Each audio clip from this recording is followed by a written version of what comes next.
tumeweza kuona Barnaba pamoja na mke wake nao wameweza kuwasili katika sehemu husika ambako bibie Zuchu ameweza kujifungua, na wengi wao wamekuwa wakijiuliza maswali mengi juu ya hiki ambacho kilichoweza kutokea, lakini yote ya yote Barnaba aliweza kumsifu sana bibie Zuchu kwa kuwa ameweza na kuweza tena, kwa sababu haikuwa rahisi kwenye hiki ambacho kilichoweza kutokea, kwani kila mtu alitamani sana kuweza kuhakikisha maisha ya bibie Zuchu yanakuwa katika mikakati na misingi iliyo bora. Na pia baadhi ya watu wengi waliweza kufunguka vingi na kusema tuendelee kupeana moyo kwa namna moja ama nyingine.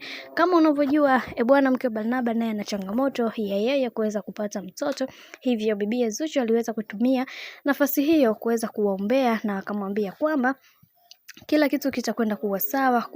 Mwenyezi Mungu ndiye muweza wa kila kitu, hivyo natakiwa kuweza kuendelea kumuomba. Tunaamini kwenye hiki ambacho unachopitia, Mungu siku moja atakuja kukufungulia njia, nawe Mwenyezi Mungu atakubariki kuwa na mtoto. Bwana, stori za hapa na pale zimeweza kupigwa nyingi sana, lakini yote ya yote tumeweza kuona namna ambavyo Zuchu anaonesha mapenzi ya dhati kwa weza wake ambao wamekuja kumtembelea, lakini tumeweza kuona ndugu jamaa na marafiki nao walivyoweza kuhudhuria, na kila mtu alitamani sana kuweza kuona bibie Zuchu akiwa buheri wa afya, na hiki ndicho ambacho kilichoweza kutokea. Lakini mke wa Barnaba bwana alimwaga machozi baada ya kuona kabisa mwenza wake amekuwa na mtoto. Hili jambo limeweza kumuumiza kidogo, ndipo Diamond Platnumz akatokea akaamua kuanza kumbembeleza pamoja na mume wake ambaye ni Barnaba. Bwana, mambo ni mengi sana juu ya hiki ambacho